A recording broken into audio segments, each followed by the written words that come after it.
With almost 500,000 customers and over $1 trillion of secure payments, Bill isn't new to intelligent finance. It's the proven way to simplify bill pay and maximize cash flow. Want to learn more? Visit Bill.com/proven for a special offer. To tip off this NBA season on FanDuel, you can choose your own rewards, which means you can play your game any way you want. I get to choose my rewards? Yep. Great! Now, excuse me while I lock in. All customers choose your own reward right now in the FanDuel app.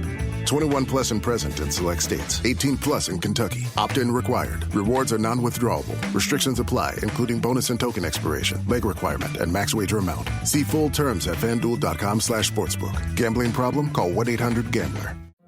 You know what I could really go for right now? Literally anything that comes in a McDonald's carton, wrapper, or bag.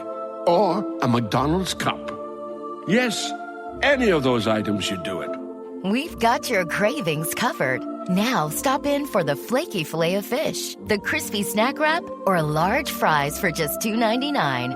Limited time only. Price and participation may vary. Cannot be combined with any other offer. Ba-da-ba-ba-ba. The War of the Worlds by H.G. Wells, Chapter 8, Friday Night.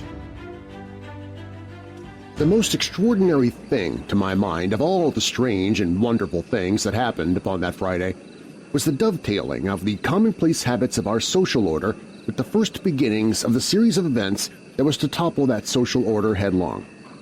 If on Friday night you had taken a pair of compasses and drawn a circle with a radius of 5 miles around the Woking sandpits, I doubt if you would have had one human being outside it, unless it were some relation of Stent or of the 3 or 4 cyclists or London people lying dead on the common, whose emotions or habits were at all affected by the newcomers. Many people had heard of the cylinder, of course, and talked about it in their leisure, but it certainly did not make the sensation that an ultimatum to Germany would have done. In London that night, poor Henderson's telegram describing the gradual unscrewing of the shot was judged to be a canard, and his evening paper, after wiring for authentication from him and receiving no reply — the man was killed — decided not to print a special edition. Even within the 5-mile circle, the great majority of people were inert. I've already described the behavior of the men and women to whom I spoke. All over the district, people were dining and supping. Working men were gardening after the labors of the day. Children were being put to bed. Young people were wandering through the lanes, love-making. Students sat over their books. Maybe there was a murmur in the village streets, a novel and dominant topic in the public houses, and here and there a messenger or even an eyewitness of the later occurrences caused a whirl of excitement, a shouting, and running to and fro, but for the most part the daily routine of working, eating, drinking, sleeping went on as it had for countless years, as though no planet Mars existed in the sky.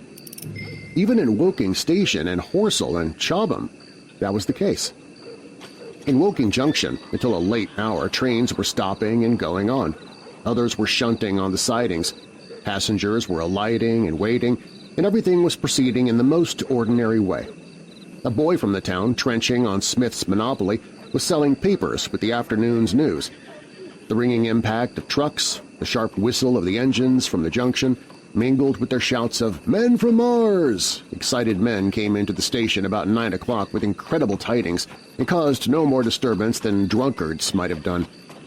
People rattling Londonwards peered into the darkness outside the carriage windows and saw only a rare, flickering, vanishing spark dance up from the direction of Horsell, a red glow and a thin veil of smoke driving across the stars, and thought that nothing more serious than a heath fire was happening.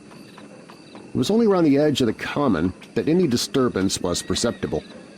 There were half a dozen villas burning on the Woking border. There were lights in all the houses on the common side of the 3 villages, and the people there kept awake till dawn.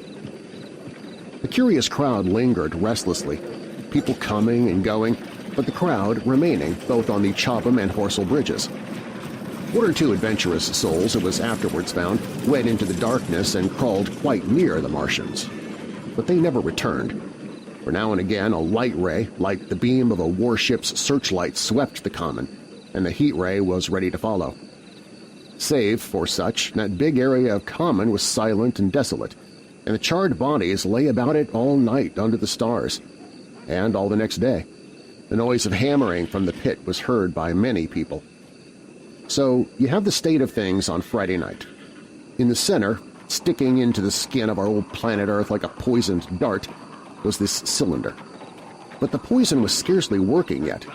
Around it was a patch of silent common, smoldering in places, and with a few dark, dimly seen objects lying in contorted attitudes here and there. Here and there was a burning bush or tree. Beyond was a fringe of excitement, and farther than that fringe the inflammation had not crept as yet. In the rest of the world, the stream of life still flowed as it had flowed for immemorial years. The fever of war that would presently clog vein and artery, deaden nerve and destroy brain, had still to develop. All night long the Martians were hammering and stirring, sleepless, indefatigable, at work upon the machines they were making ready, and ever and again a puff of greenish-white smoke whirled up to the starlit sky. About 11, a company of soldiers came through Horsell and deployed along the edge of the common to form a cordon. Later, a second company marched through Shobham to deploy on the north side of the common. Several officers from the Inkerman barracks had been on the common earlier in the day, and one, Major Eden, was reported to be missing. The colonel of the regiment came to Chobham Bridge and was busy questioning the crowd at midnight. The military authorities were certainly alive to the seriousness of the business. About 11, the next morning's papers were able to say a squadron of hussars, 2 Maxims, and about 400 men of the Cardigan Regiment started from Aldershot. A few seconds after midnight, the crowd in the Chertsey Road, Woking, saw a star fall from heaven into the pine woods to the northwest. It had a greenish color and caused a silent brightness like summer lightning. This was the second cylinder. Auditory Anthology is curated and produced by me, Keith Conrad. Your narrator is Darren Marlar. Be sure to check out Darren's award-winning paranormal podcast, Weird Darkness, available at WeirdDarkness.com and your podcast app of choice.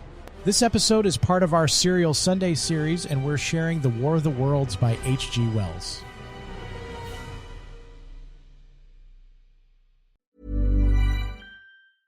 When it comes to managing money, forget the hype and look at the results. Bill has $1 trillion of secure payments powering our bill pay tools. Instead of just moving money, Bill is powering the financial operations of nearly 500,000 customers. So stop the guesswork and start scaling with the proven choice. Ready to talk with an expert? Visit Bill.com/proven to get started.